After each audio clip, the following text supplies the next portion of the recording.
This is Tabletop Weekly, and we're the partners of Solarian Games. I'm Jason, I'm Peter. and this week's stories. There is a new Call of Cthulhu adventure. We have the Ultraviolet Grasslands second edition to talk about, and the top 10 most anticipated RPGs from an N-World survey. Yeah,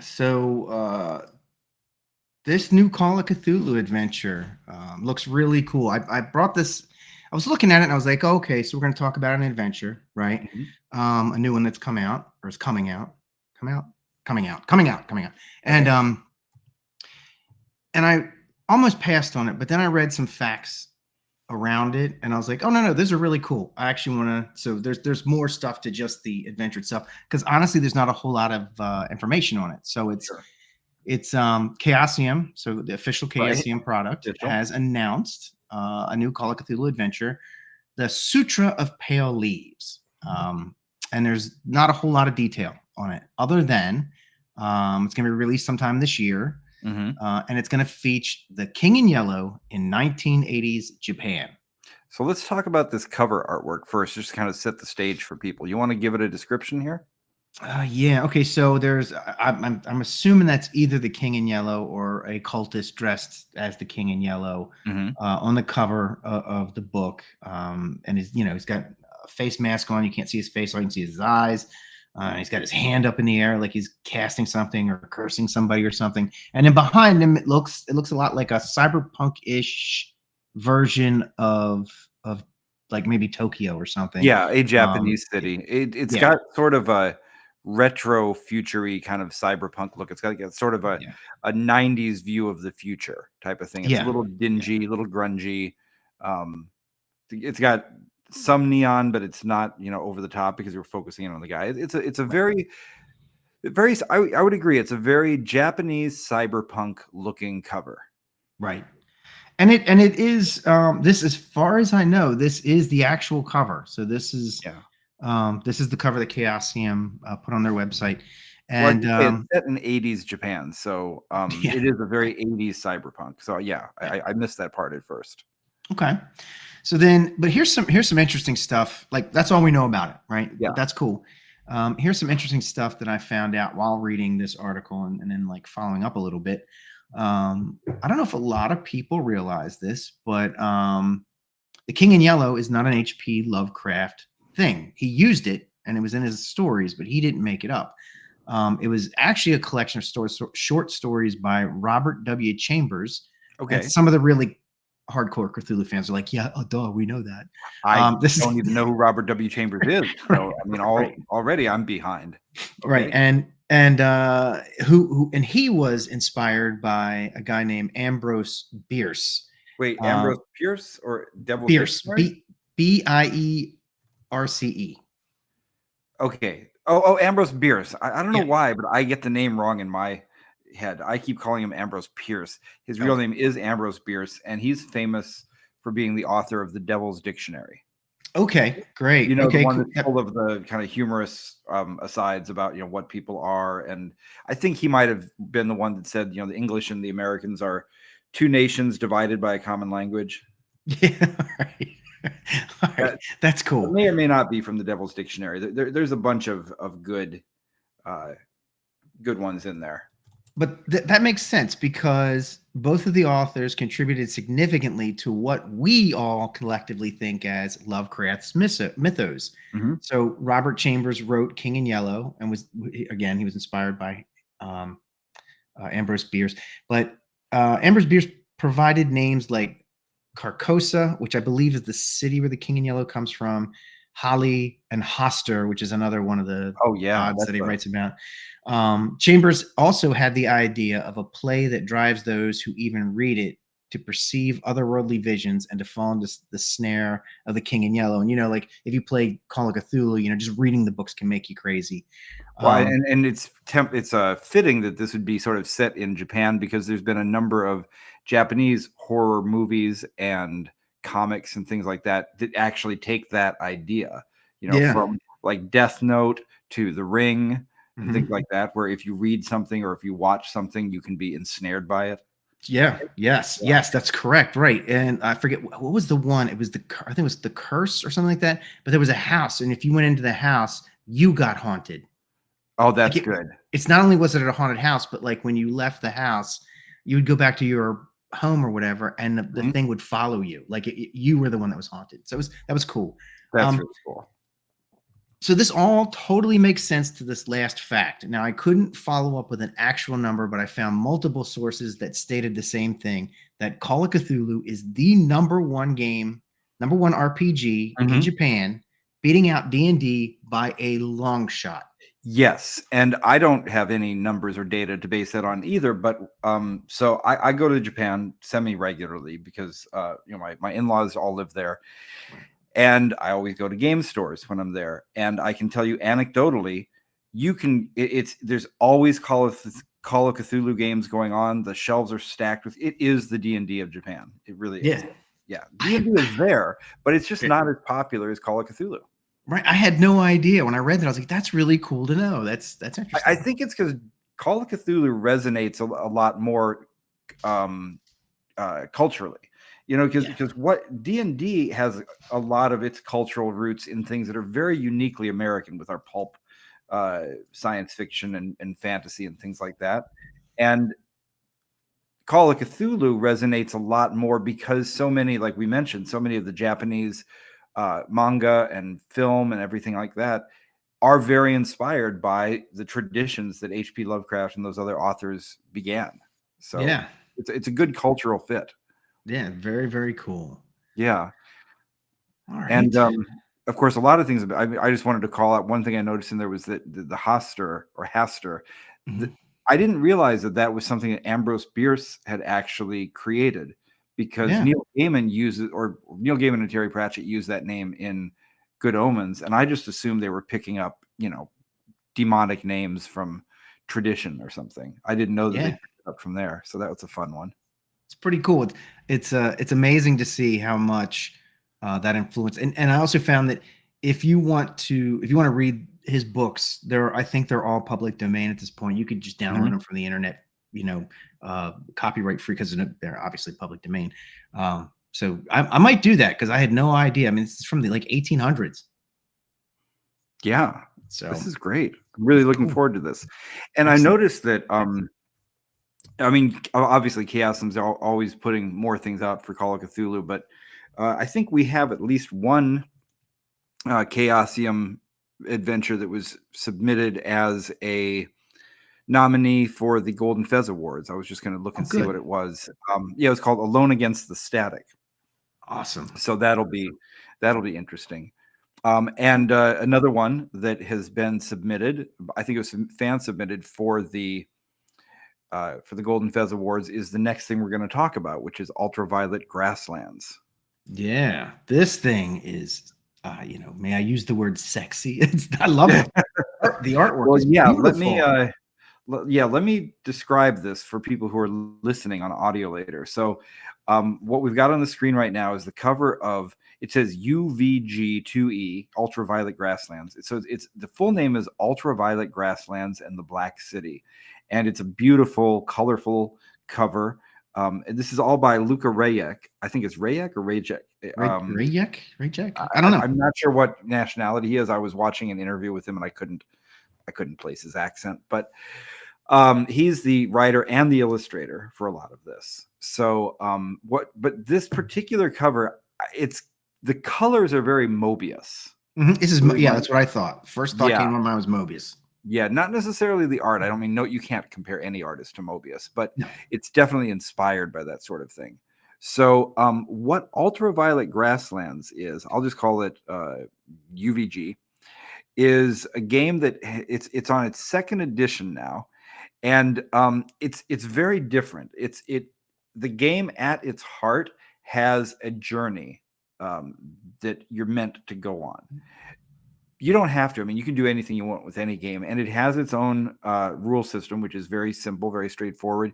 You could use it for other things. So it's got this mixture of kind of psychedelic heavy metal aesthetics to it.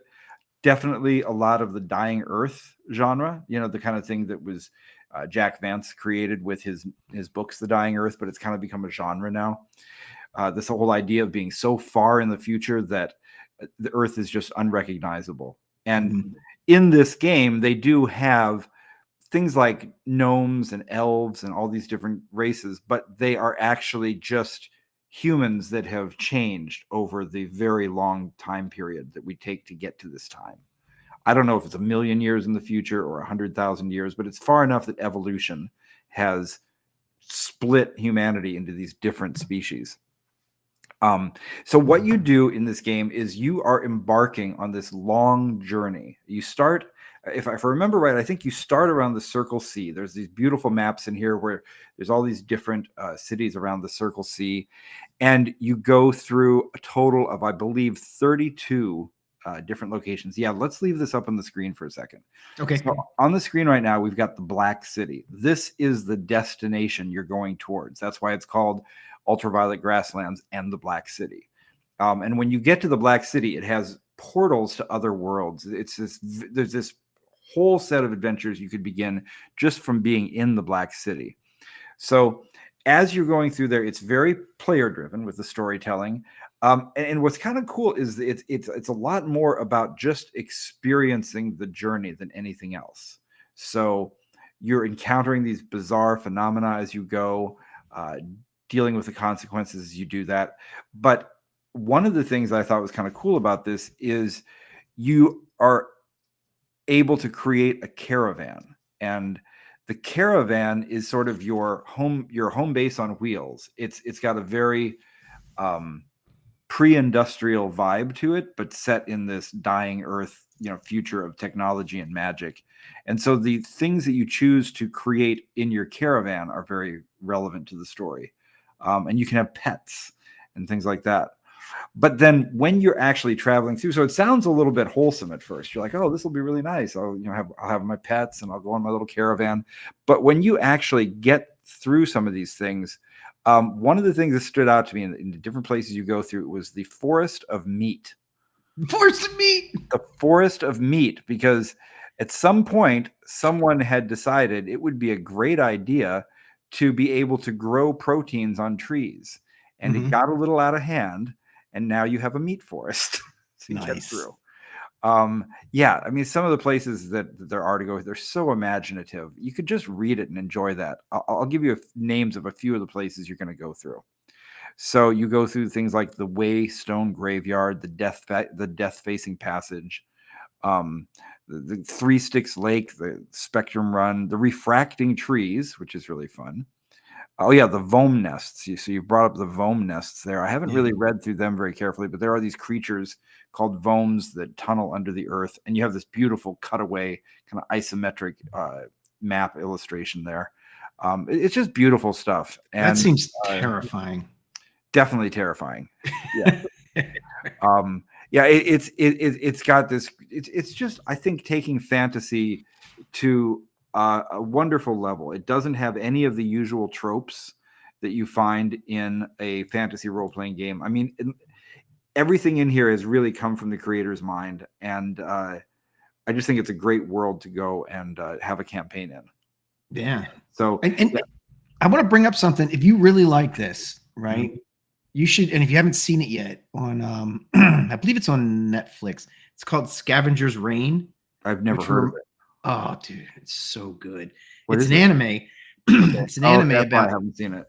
Well, no, it's not. No, it's okay. I How can I put it? No, it's not like a regular. I don't know I know almost nothing about anime because I'm a D&D playing nerd, and my wife is Japanese. So the last thing in the world I'm going to do is watch anime. I do not need to complete I don't need to complete the stereotype.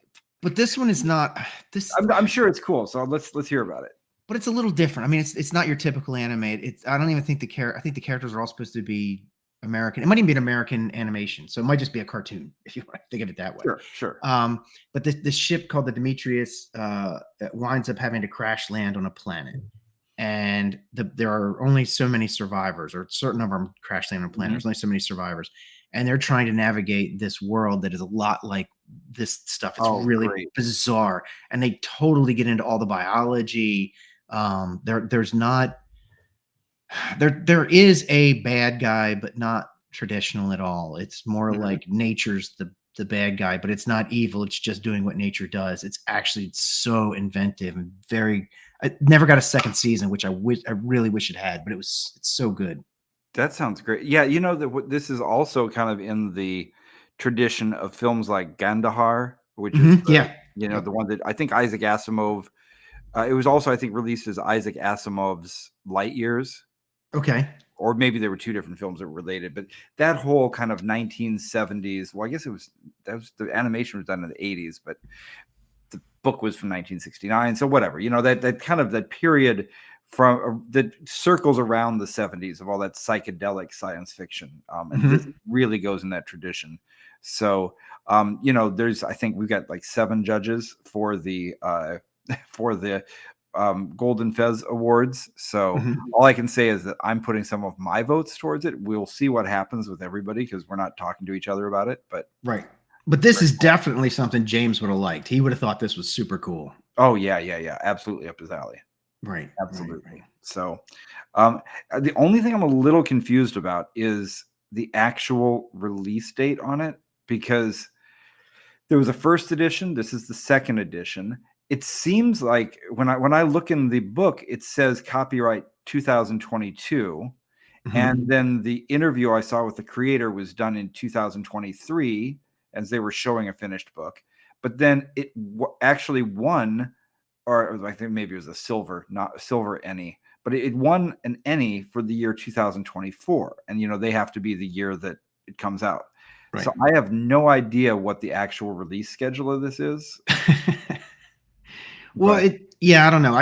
They said it seemed like it was new when I was doing the article, when I was reading through the article, it we're looked like it was calling new. it a 2024 release for the Yeah. purposes of our awards Yeah, I because think so. if we get it wrong, who's going to get mad?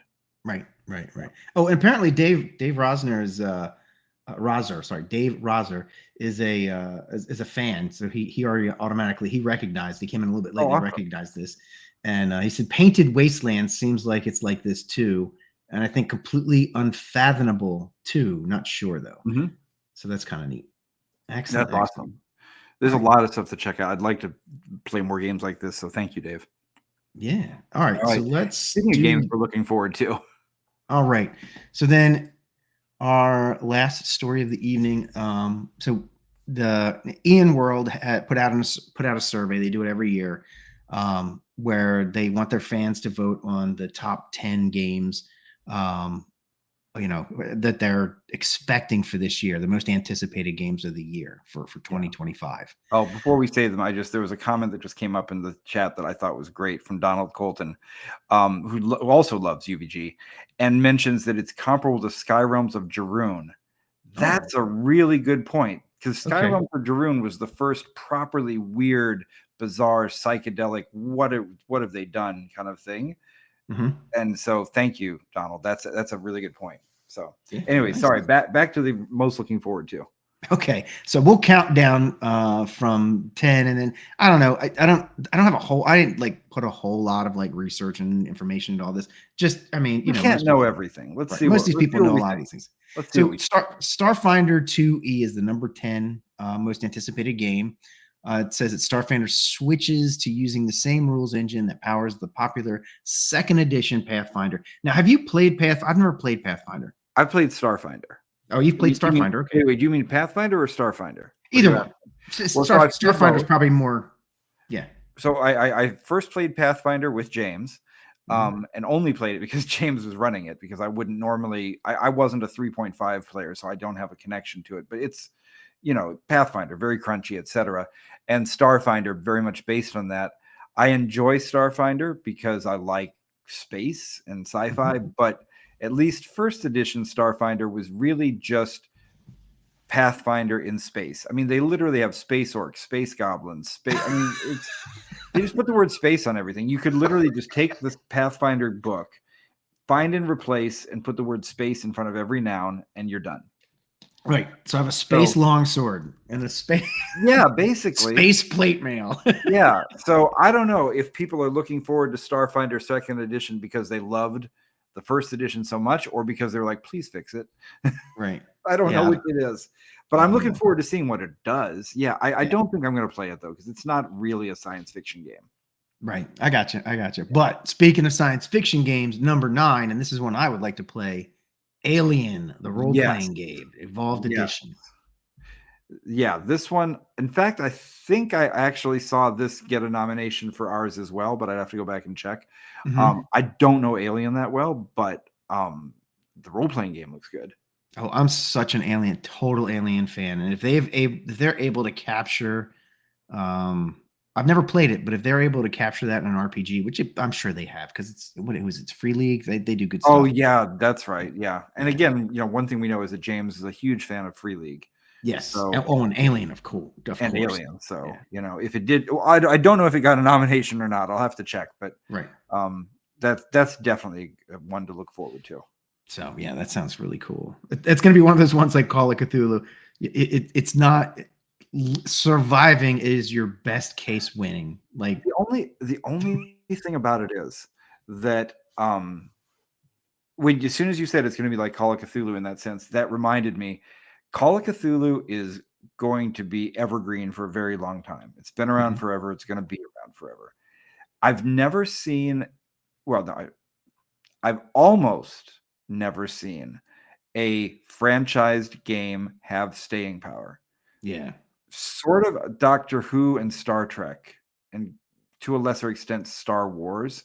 Yeah, but they keep So changing those three, hands. yeah, exactly. So it doesn't really It's count as staying power if they keep changing hands.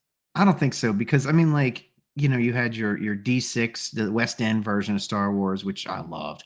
Um, Mhm. and then you had then it went. I forget. It jumped hands so many times. It was a Yeah. D20 version. There was, I think Modifius. I think Modifius did a version. I don't know, but there was Well, so many there's a different versions of really it. good podcast called The History of Role Playing. It doesn't come out that often. I think the creator might have stopped doing it, but he did a deep dive into the different Star Wars versions and each one of these that explains it very well and kind Right. of so you can find out. I'd say check out that podcast. He did a great Right. job with it. Cool. But All right. Alien, yeah. Yeah.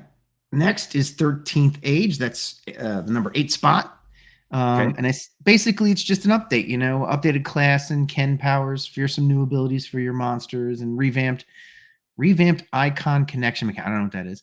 I've played 13 Age and it was fun. I don't really remember it that well. I just remember I liked it. I only This played is it one definitely time. one where people are looking forward to it because they have campaigns in it. They love the game. I know it's popular enough that I think people are just looking forward to the next one.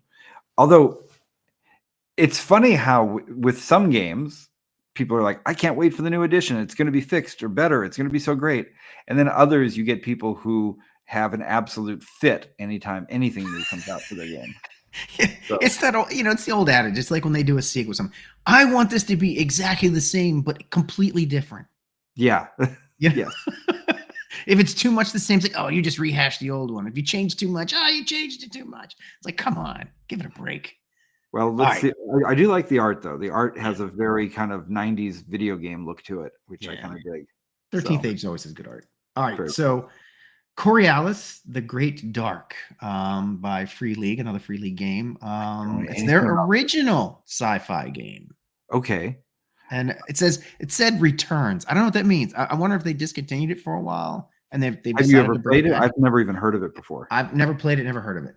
I mean, I love a science fiction game, but this one, again, it looks from the artwork, we see some sort of an astronaut or maybe alien, some sort of a humanoid in uh, a big overcoat. So it's got that sort of noir feeling to it, holding a handgun and what looks like a spear or maybe a long stick, bow stick or something. So Space it looks stick. like this artwork kind of mixes fantasy and noir and space, and there's a very fantastical floating city behind him. Could be cool. I'd have to read it. I don't know. It does kind of have that sort of 70s, 80s, art, space art, by like That I what was like. the guy Adams, and God, I can't remember all the different names. I used to know them Well, all. it's not like a Chris Foss kind of look. It's No, more no, of that would be too bright. yeah, it's definitely got a darker look to it. But it looks beautiful. So Yeah. looking forward to seeing what that turns out to be. All right.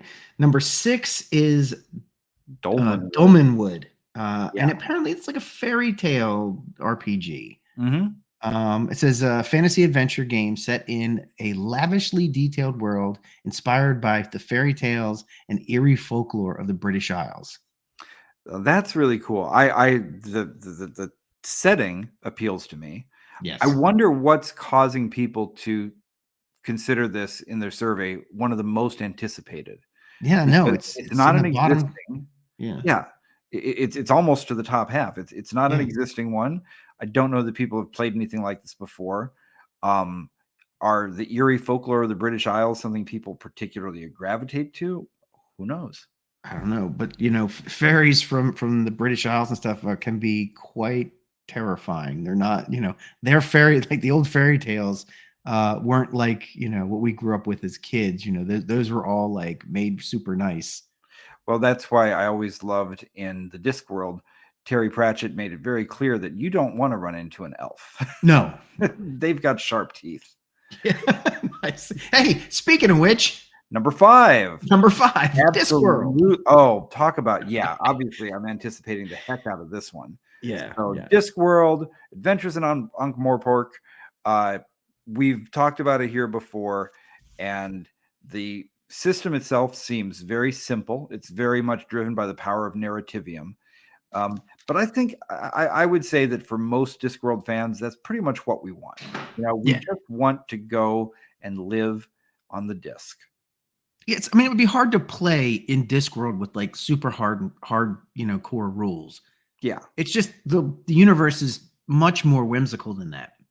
Yeah, it doesn't really rely on a lot of internal consistency in the books themselves. Right. And a lot of the things that have become canon were because other people like did Stephen Briggs do some of it? I'm not going to get the names all right for the people who did this, but other people who worked on it would discover things and they'd put together these big theories, and then Terry Pratchett would say, "Oh, sure, I guess that's how it works." Yeah, of course. Yeah, of course. Okay, thank you for pointing that out. I'll try to follow the rules next time. Right. Yeah. So I know you're very excited about that, and Yeah. I am too. And I'd play in Discworld. yeah, and look at this amazing artwork here on the cover with all of these. Well, I say amazing artwork. This is all existing artwork. This is Yeah. all drawings from books from Paul Kirby and oh shoot, there's 2 Kirbys that did the art. Doesn't matter. But just seeing everyone lined up like this is great.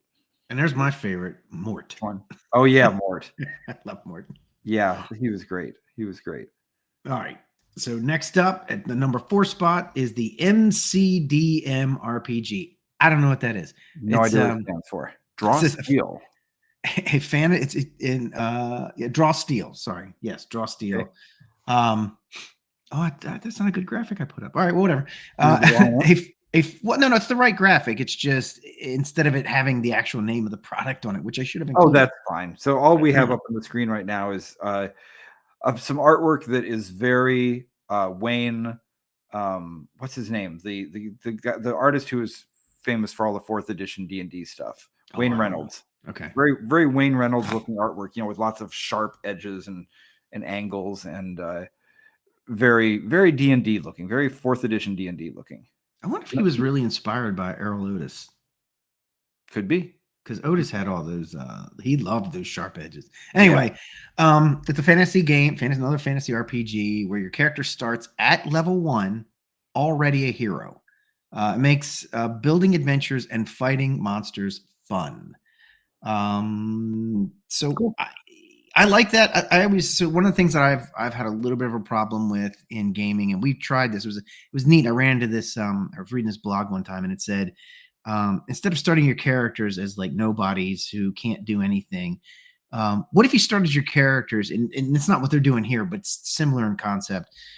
What if you started your characters as the heroes, like make them as powerful as you want? And then we did that, and the concept was we didn't get experience points. Our characters were what they were. Yeah. Right. We were already as powerful as we were already the Avengers or whatever it was. It was just, we did a Star Trek game. So you're playing a superhero game. Yeah. Well, it was a Star Trek game. We were like really good Star Trek characters.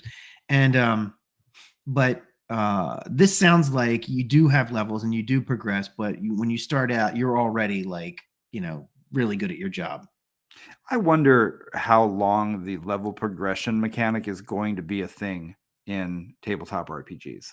Yeah, I don't know, because here's my thought on that is that when we did this, it worked out really well. Was that the level progression thing is just an illusion, right? Because you get better, so then your monsters get better. If they don't get better, the game's no fun anymore, because you could just walk through everything, and what fun is that? So you progress, they progress, you progress, they progress, and it's like, are you really doing? I mean, you're just getting cooler stuff, and it's like, do I have to work really hard to get all this cool stuff? Why can't I just start with this cool stuff?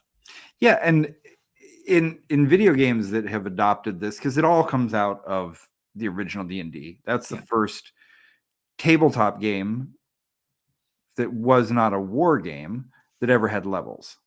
Right. And of course, that came from a wargaming tradition.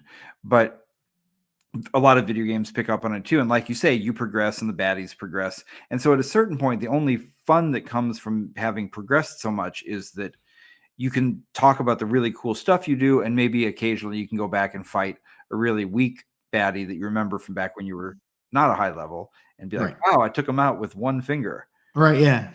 But yeah. I don't know. I suppose there will probably always be a place for level progression, but I prefer a game that just lets you do things. It's such an artificial thing. You know, obviously in Top Secret, in our game, we don't have levels because, I mean, what level would James Bond be in his first versus his 8th film? The same. I mean, it doesn't work like level. Yeah. I mean, what level are you? What level am I? That's not how it works. So now, in Top Secret, you can advance, but it's really, I think it takes a while for it to make any kind of like real difference, right? Well, no, it does make a difference, because you advance the way that people would in real life, which is that you get a better reputation, you get access to higher, clearance levels is what we call it.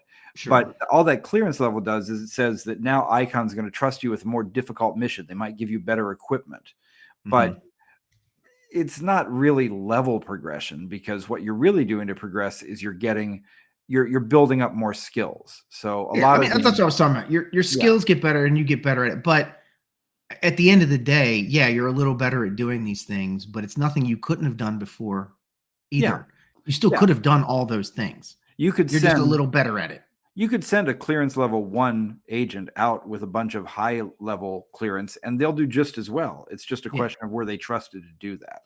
Yeah. And there's a lot of game systems that take that approach, where you just increase your individual skills, which I think make more sense. But that's just me. I like that. Yep. But hey, to each his own. Draw, steal, MCDM. All right. Yeah.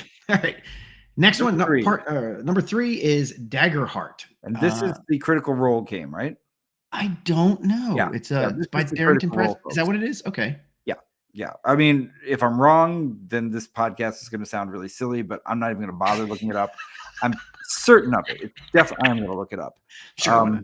But while you're looking it up, it is a fantasy tabletop role-playing game. Yeah, Daggerheart. Whose setting is built together with the gaming group. So I think it's the way it's built is that everybody has contribution on. It's one of those cooperative play type things, or at least for the setting, I think, where you say, well, I would like there to be more, monsters in this. And I think we're going to run into more monsters. Okay, I guess that's what we're doing now. And Linda, the gamer gal, has pointed out that is correct. And they actually have 2. I forget what the other one's called, but yeah, Daggerheart's one of them. So they've got a huge advantage, because Critical Role, of course, has got a massive built-in audience, and they were so entwined with Wizards of the Coast in terms of a lot of people ascribe some of Dungeons and Dragons' current popularity to Critical Role. Oh yeah. I don't know if that's true or not, but I think it's plausible. So I would assume crazy. I would assume it has to be. I mean, they've got a TV show. It's got 3 seasons on it. Oh, that's right. They got a Netflix show, right? The whatever the animation thing. Yeah. Whatever it's called. I'm trying to think of the name of it. I watched it. Someone in the chat room, tell us what that is. Yeah. But I mean, I think they've got, if anybody's got a chance to become one of the big ones, then that Stranger Things was another part of the reason Linda just pointed out. Yeah. If any role-playing game has a good chance, it's going to be Daggerheart, of course. Right. But it really makes you wonder, what was Wizards thinking breaking up with them? I don't know. I You know, don't know what were what's. they like? Oh, this is helping us too much. Let's not continue that. There might have been a money thing. Well, spend the money. Right, it's a free I mean, commercial. yeah, if we had a popular bunch of gamers with millions of viewers every week watching them play our game, why would you give that up? And especially, why would you give it up to let them go and, you know, create a competitor to you? That seems wackadoodle. I don't know. Hey, Simon Harding says, asked us a question. Oh, two things. The show is Vox Machina, and then thank you. Simon David Harding. Benavides. Thank you, David. Yep. And Simon Harding says, how do you feel about the upper limits on TSNWO characters? You know, that's a good question, because I've never played a campaign long enough to kind of start bumping against the ceiling. And Scott Congable has definitely done that. So I actually have some questions about what is it like once you've built up all of your skills and you've got it way up to the point that you're just a unstoppable cinematic machine. I don't know, honestly. I mean, I think that's a good problem to have if a campaign goes that long, but we are working on a 5th edition of Top Secret. It's because the current one we have is 4th edition. So there were 2 editions by Merle Rasmussen, then one by Douglas Niles, and then ours is the 4th. And so the 5th edition that we're working on is going to be backwards compatible. So if you have the box set, you know, it's going to be all the same. But we're just going to be addressing questions like that. Like, what do you do if you have a campaign that goes on long enough to really, you know, hit that high? Questions like that. So right. Maybe like Spy Master rules or something. Who knows? Yeah, I don't know. Maybe you become a warlord. All right, so we got a couple things here, interesting things. So, but I should say that's not going to be coming out until we're at least a year away from anything like that. Yeah. We're just starting. We're just thinking of ideas right now. So Linda the Gamer says Critical Role wanted their world. So it's the whole rights thing with Wizards and how Wizards says, oh, if you're using our stuff, then whatever you make is ours too. Something about the open gaming license thing. It sounds like somebody didn't see the big picture. They were they were like, well, we got to protect our rights in the short term. Okay, but you just lost your biggest advertise. I mean, you know, what's the word I'm looking for? Advocate? Cheerleader? Yeah. And not only that, you're going to push them to like start eating some of your lunch. Yeah, could be a lot of it. I mean, first they let Pathfinder have their lunch, and now they're letting Daggerheart have some. So it's nice that they share. All right. So number 2, and of course, this is no shocker, Cosmere, the role-playing game. This is the Brandon Sanderson Kickstarter that was like $12 million or something like that. I can't remember. Yeah, it was a ridiculous amount of money. I think it was probably even more. Right. And apparently, you know, Brandon Sanderson, I haven't read his stuff and I keep meaning to. My good friend Will Conway is like his biggest fan. He's like totally I can't wrap my head around this. But when there's, you know, when he has this series, he actually, when a new book is coming out that's in a series, he actually goes back and reads all the books up to it again and then reads that one. I totally get that, because I'm that way with, well, if you have something that goes all the way through, like I'm that way with Bernard Cromwell with the Last Kingdom books. The Last Kingdom books, or the Saxon books, are just so good that every time, well, I think the last one, I think it's done now, but every time something new would come out, I wanted to just read the whole thing all through again, because it was just that good. I get it. I totally get what Sanderson's books are like yeah, so are Bernard Cromwell. 6 inches down. Ridiculous. Just be that enjoyable. All right. Well, that's cool. mean, hey, number 2, most anticipated game. So that, all right, before we get to number 1, this says a lot about whatever is going on with number 1, because number 1, the one that we're going to say in a moment, is more anticipated than Brandon Sanderson. It is more anticipated than Critical Role's thing. It is more anticipated than Terry Pratchett's world. Yeah, this is interesting going on here, because I did not know how big this was. Let's go to number 1. Yeah, I haven't even heard of this. It's called Legend in the Mist. The rustic fantasy RPG. So, all right, we've got the artwork up here. It has a very Studio Ghibli kind of Japanese anime feel to it, although it's not, to look at it, you wouldn't peg this as an anime thing. But there are some of the top tier Japanese animation studios, the Studio Ghiblis of the world, that can just transport you to another place. Yeah. This has that feeling. It looks gorgeous. It's even got a little Legend of Zelda kind of feel to it. Yeah, it does. You know, I've never heard of Son of Oak, the whatever game company that is. Like, this is just out of nowhere. And it's Mhm. number one. So shows Well, what we know. so there's a game engine called City of Mist, and I guess this is a very streamlined type of thing of this, that from what I've been reading. So they, with Legend of Mist, they took City of Mist, which is basically powered by the apocalypse and fate, and that Legend in the Mist is apparently closer to just fate. Okay. So very, very simple game. I'm still not exactly sure why it's so big, though. Why is this more anticipated than the other things we mentioned? I don't, maybe it has something to do with a lot of the change in the gaming age, generational change that is happening. Because you're getting more and more younger gamers in, and Fate is a very easy and fun. I like it. We played Fate for a while. Sure. I thought it was fun, but it's a really simple game to play. Very very simple rules, and you can do some really cool stuff with it. So maybe it's because of that. You're getting your either younger or not so less crunchy, because I didn't know it was Sure. fate or close to fate. That would make sense to me. Well, and it may just be because I've been trying to figure out what it was about this. It may just be that the fact that it's number one most anticipated just has a lot more to do about this particular subreddit.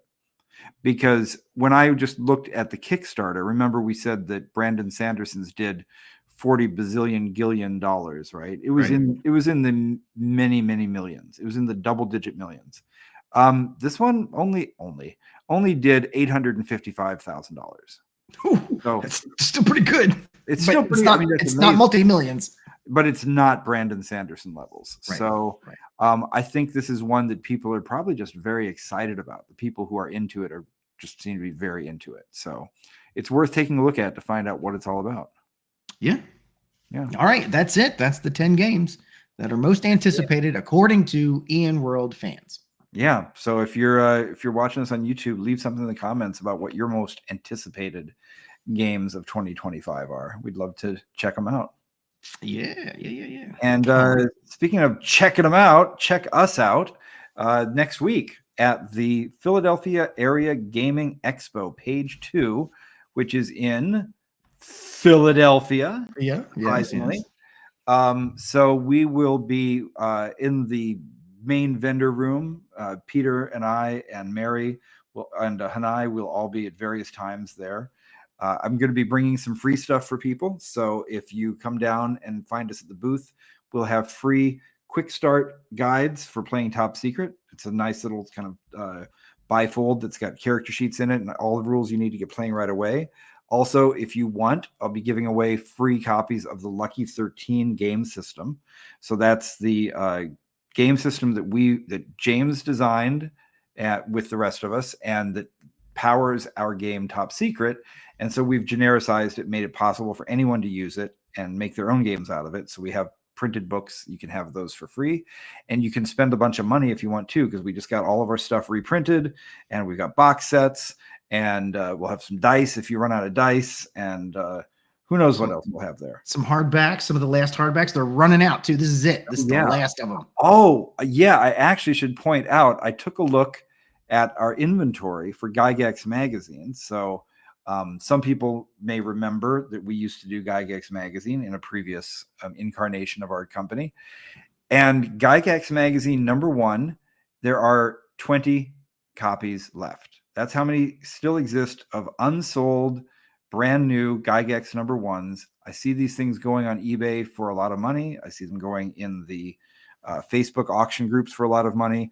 We've been selling them directly on our store for about $80, I think. Since it's the last 20, I think we're going to be, I don't know what we're going to do with these. I don't really, maybe I'll bring a couple for sale at the $80 price still, but I think we're going to end up, I need to put some of them away. We can't just like lose them all.